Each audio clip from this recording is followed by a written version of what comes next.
Here we That go. that worked. How are you, man? Good morning. Thank you for joining us. No problem.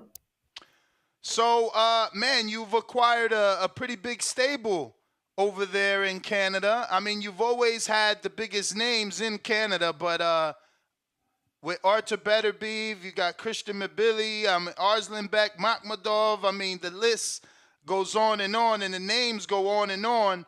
And you're also part of Eye of the Tiger Management, correct? Exact.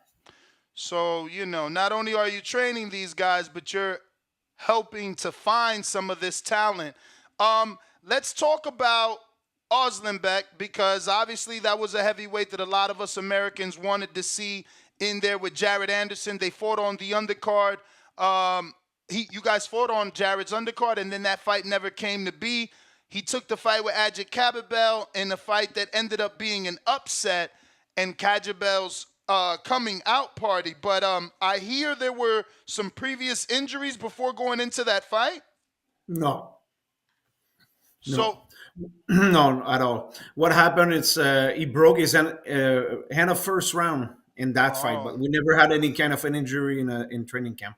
so the injury came during the fight. Exact. It seemed like he just couldn't take it to the body. Obviously, we're the outside looking in. You're the trainer. Did it have more to do with the hand or more that Ajit Cabell attacked and targeted the body? I think both. If you look at the first round, we was very happy about the way it was going. Like control the distance. We asked him to take his time, to don't rush on him. Caballero was another level of a fighter. Like we want to be able to do a 10 good round if we need to do that. And he won the first round, and almost the second round also just the last part of the second round, like when he started to really have problem with that, and like you don't really realize in the first round when he broke it, just like he told me that I have some pain in the corner after the first round, but nothing more. And second round we can see that he throwing only left hook and left hook and left hook, and he's right, this is his bread and butter. And at the end of the round, he get caught with a good body punch and never was able to recuperate from that punch. I heard you give credit to Ajit Cabell before Yes. going into that fight. Honestly, I watched this fight with Derek Chisora 6, 7 years ago. It's not like I went back and watched it, so I knew of him. But outside of the Chisora fight, his name is only known and linked to AJ for being a sparring partner. I never thought he was gonna do that to your fighter. So, going into that fight, I'm thinking it's a tune-up for you guys. Honestly, how did you know he was that good? But listen, when you look at some video, the main thing, he was not really active. That was the point. But when you're able to control a guy's aggressive like Chisora is a tough guy, tough dude. Like if you beat him, you're able to control his aggressivity. That means something. And I was aware, like I know that Caballero have a good technique and everything, but he was so inactive that we believe that at one point Aslan Beg is gonna come over the top, and but the thing never happened. Now, obviously, His Excellency has, started something wonderful with the heavyweight division, and he's not throwing away fighters. Wilder suffered a loss, and there were heavy reports that the Jalal J Big Bang fight was on the table for him if he wanted it. Have you been offered a return fight, and what would you like for your fighter as that return fight? Well, we will see because right now he have two piece of metal in a ton, and we need to take like almost 4 to 5 month to make sure he's going to come back like on track and make sure that he's fine to fight. We will see any kind of offer. Like Aslan Bek is not 20 years old. Like we're not going to do too much tune up fight, like for sure. Like we're gonna make sure that the injury is good. Go back to training, train hard, and challenge the world once again. Well, congratulations first and foremost from a trainer standpoint and a managerial standpoint because His Excellency Turkey Al-Sheikh is certainly interested in your fighters. He wants Artur Beterbiev versus Bivol and then the winner versus Opataya. Have you already studied film on both fighters, Bivol and Opataya, and what's your thoughts of each? To be honest, we just finished her challenge with Callum Smith, and all her focus, Harter and me, was on Callum Smith. Right now, we start negotiation with for the Bivol fight. We will see what happened with this. But I know Bivol from a long time. Very good boxer, like everybody know. Like very good technician, fast, smart in the ring. It's a very good challenge, but. This is why we're doing that business. We want to have those kind of challenge. Outside of the So power, I'm sorry, my co-host, you can't see him, but he's there. I I just wanted to be clear. So negotiations for the Better Beef Bivol fight haven't even begun. No, it's not finished yet, but we start to talk about it. Okay. Okay. You following up? Yeah, no, I'm good. I just wanted to get clarification because obviously there's been, there Yeah, was there's reports that Bivol has signed reports. already. Correct. He probably start to negotiate after his last fight over there. The thing with us, like once again, we have to fight on. We have to focus on Callum Smith fight, and all her mind was on that fight right now. And we start maybe I think it was 48 hours after the Smith fight. We get in contact with them and start to negotiate. Yes.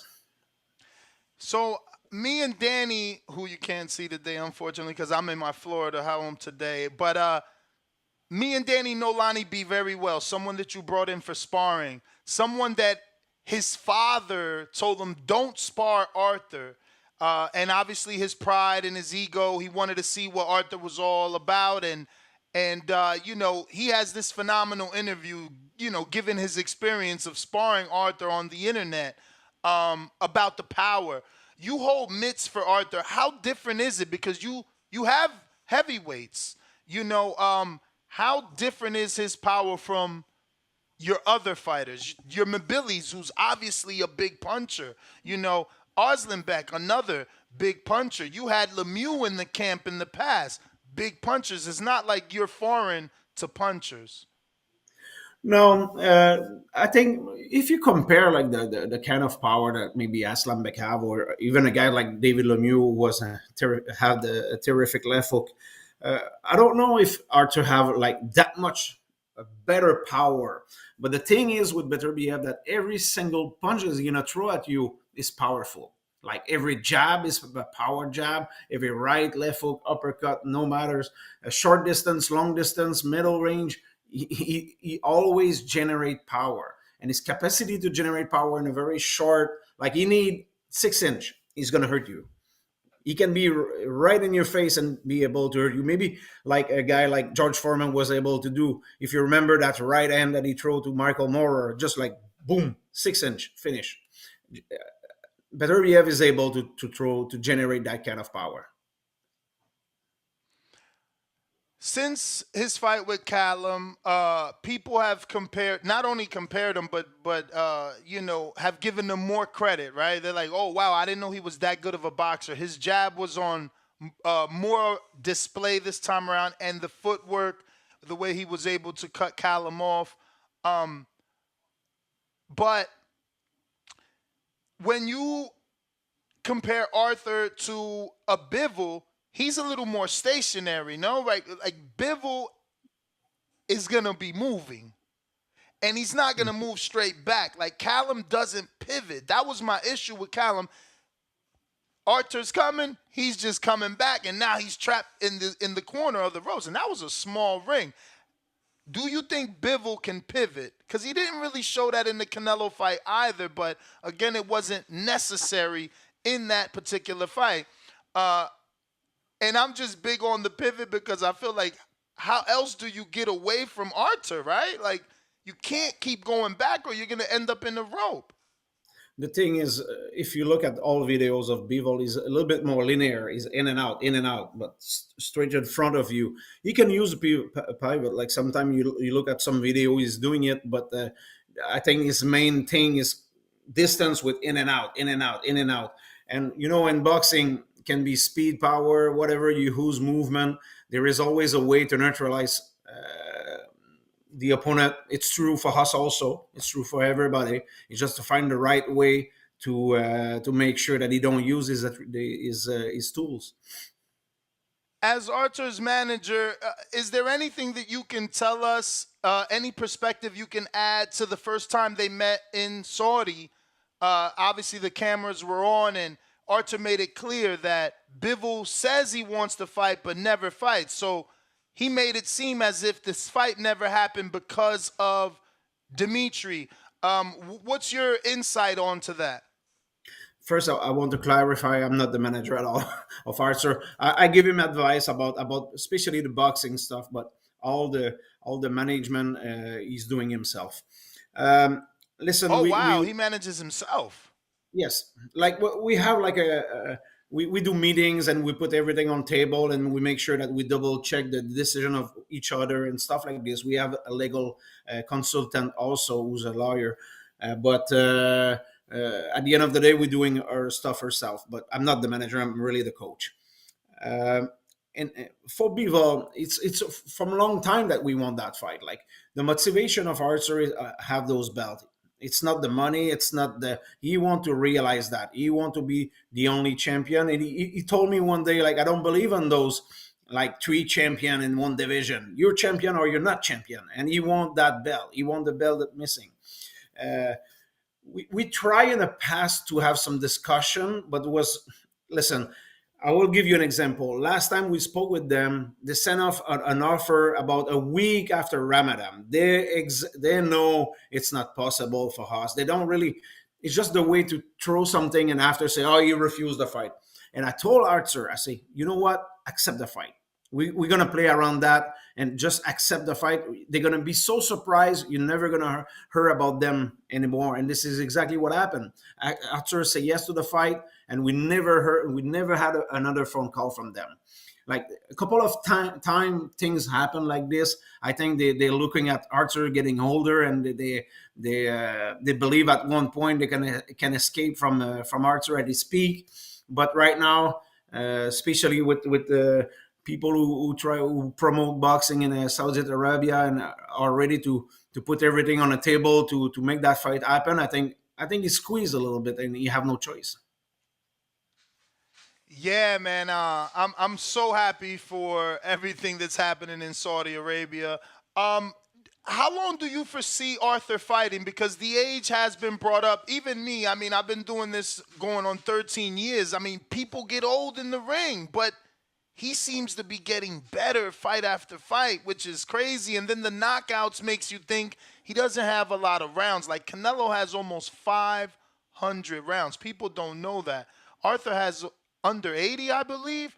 So 98. He has there 98 you go. I rounds. was off by 18 or something. But that's not a lot of fight. That's not a lot of rounds. So yeah, he's old, but he doesn't have the wear and tear. How do you see his age? Because again, you've been doing this for years. You're right Everyone's about 40 is different. exactly. You're right about professional, but you have to consider that you have also start boxing at 9 years old, and you have over 300 amateur fight. Like this is a lot, but right now he's looking good.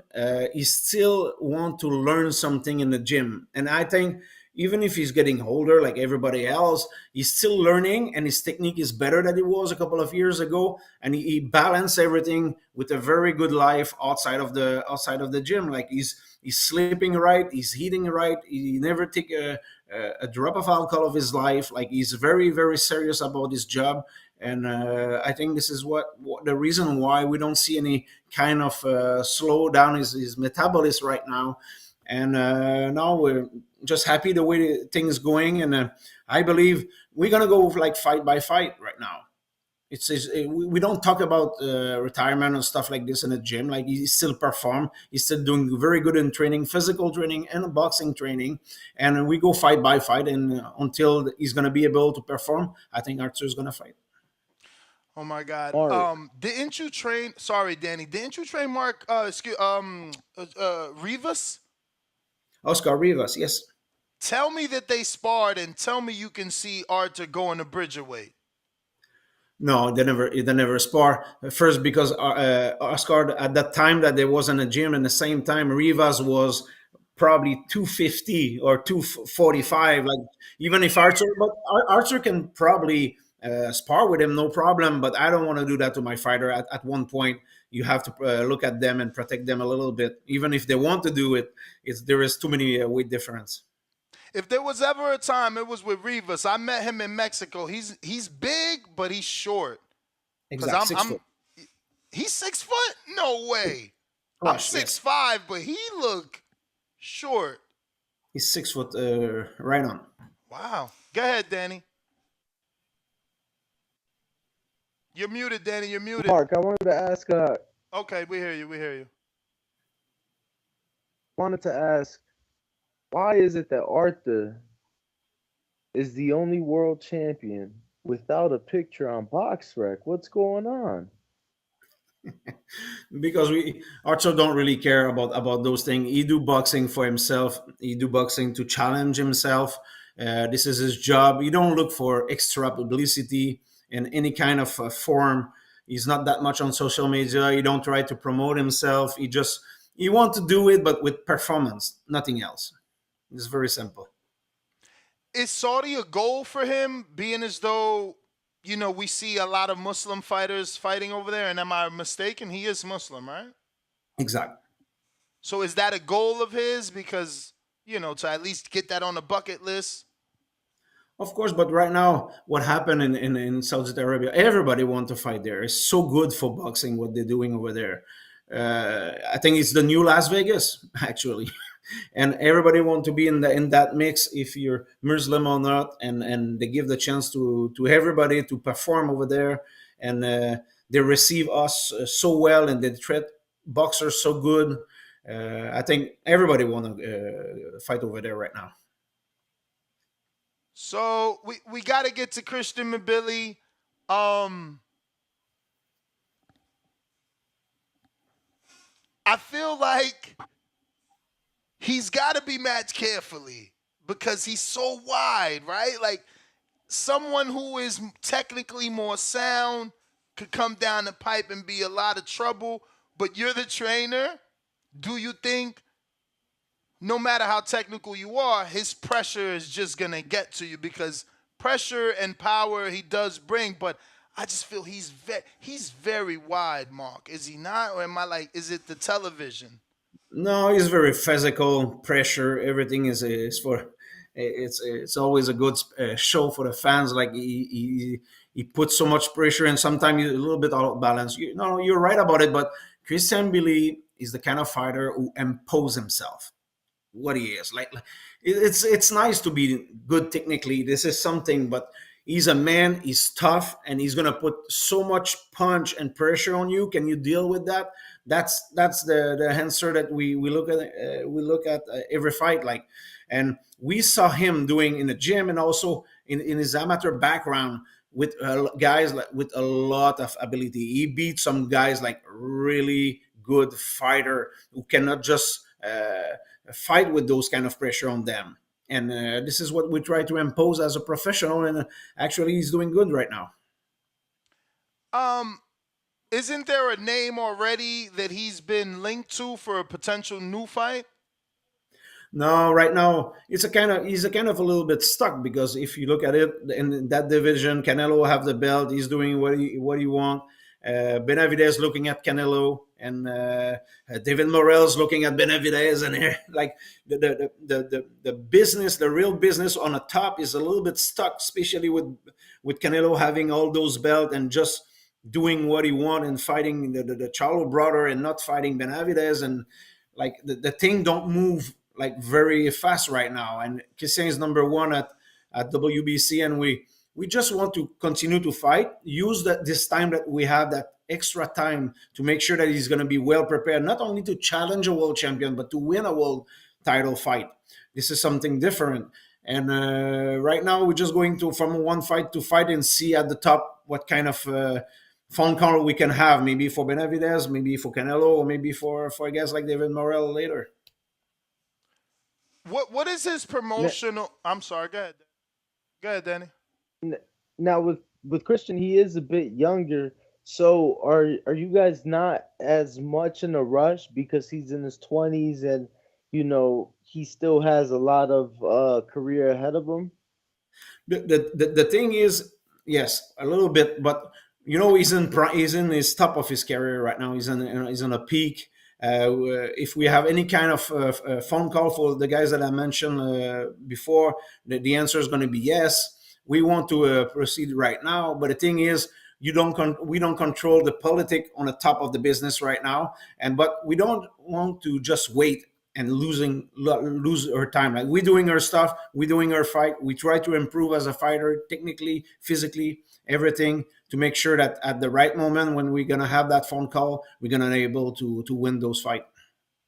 What's his promotional status? I know he's with Eye of the Tiger, but we as Americans get to see him on ESPN, so we automatically affiliate that with Top Top rank. Rank. But Eddie Hearn is in the public saying that Mbilli's going to be in great fights with Edgar Berlanga and a few others. I don't know if you've seen it. He said Edgar, Pacheco, and John Ryder. So what is his promotional status, and what do you think of those three names as potential opponents? For the name, there is no problem. Like I say, we're waiting for those kind of call right now.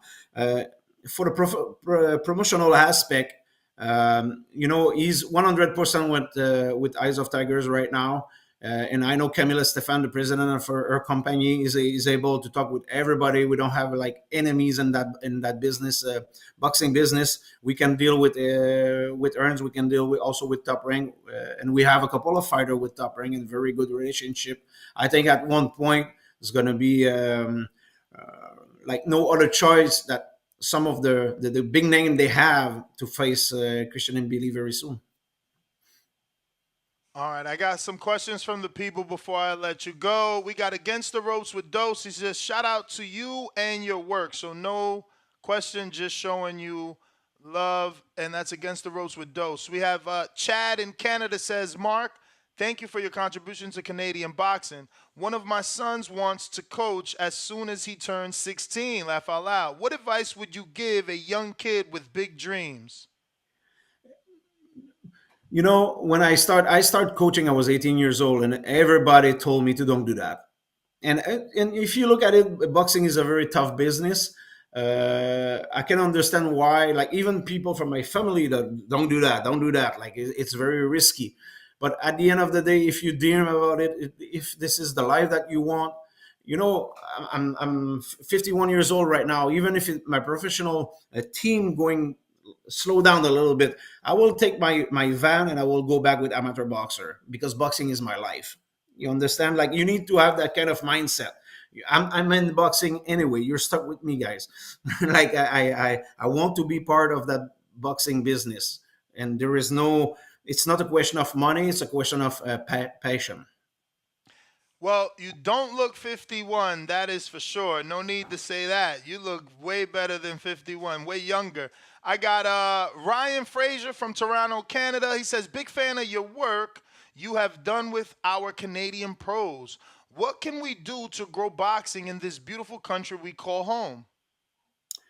Wow, this is something, because we do very well right now at the pro. I think at the pro level.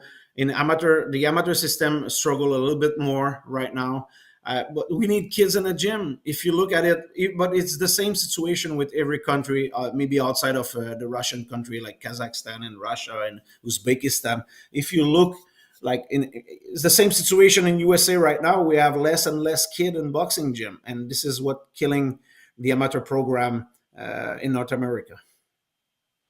Alex from West Palm Beach, South Florida.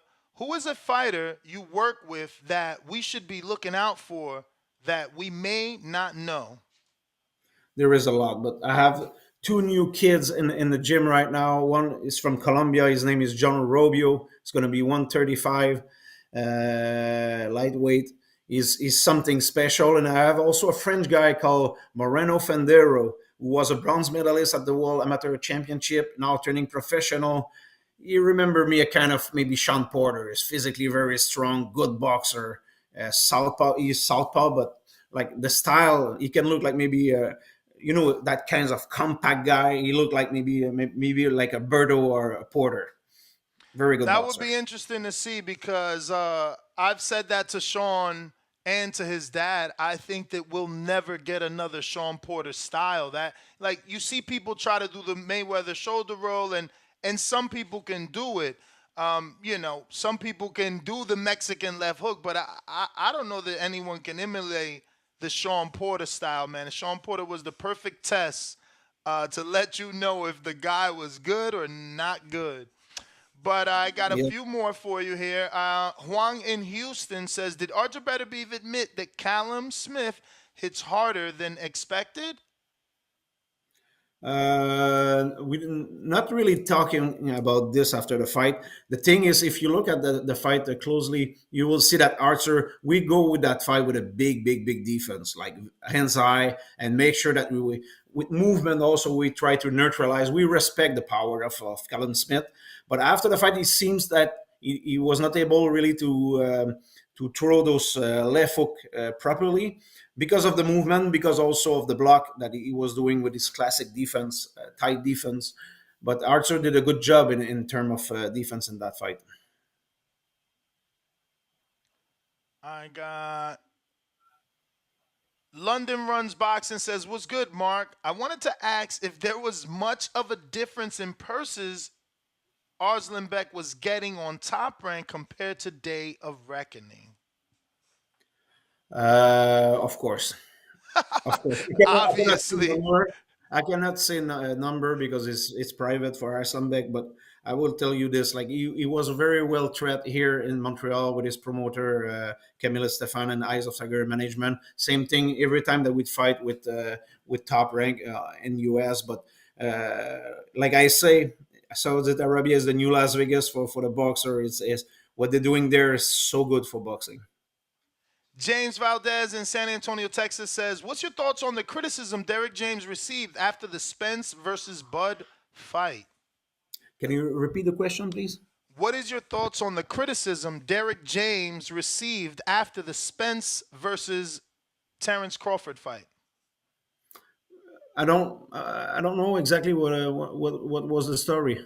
What was the story? I Just mean, you the you know what it is. Whenever a fighter loses, the trainer didn't do his job or isn't good enough. You know how it is. He's no longer trainer of the year. He did receive trainer of the year, things like that. So you know. everybody. I mean, professional fighters were saying that he didn't give the necessary instructions and that there wasn't any footwork. That Earl Spence looked too Listen, flat-footed. Listen, guy, I have the same situation here in Montreal. One day you're the best trainer in the world. The day after you don't know how to coach a boxing trainer. You never that bad and you never also that good. You need to keep yourself something in the middle. And at the end of the day, Derek James proved in the past that he was a good coach. And I believe like I don't believe those things. Like it's easy to say that from outside, but when you have to deal with those fights going fast on the fly, you need to make adjustment. It's not it's a tough job. I respect his work. Just two more. I got Toledo Treese. He says, "Do you think Mbilli could make 160 to fight Johnny Beck or Adames? He seems small for 168." That's the second person said that. Is he small in your opinion? In height a little bit, of course, but he's so big and muscular. And to be honest, I can probably drop him to 160, but I don't want to do it because I will explain to you the situation. You see the kind of fight that we're doing. We're throwing punch and we're putting pressure. We need gas in a tank to do that for 12 rounds. I don't want him to lose fight and lose energy on a scale. I just don't believe in it. Last one from Rue in the 504 New Orleans. He says, are boxing fans underestimating Artur Beterbiev's boxing skills? Not only the fans. I can see it from other coaches that we faced before also. I think people, when you look at Archer, it's very clear that his power is something, and people focus so much on this. They focus actually more than we do, but he's way more sophisticated technically that people think. It's also a kind of boxing that people don't know too much in North America, because even when he came to me, he came with some Russian style boxing, some stuff that I want to adjust, but some stuff that I want him to keep. And I was not teaching those tricks, but I want him to keep those things because it's working good. And you just have to look at all the success Russian fighter and especially that part of the world have success right now. I think they're doing something good over there in amateur boxing.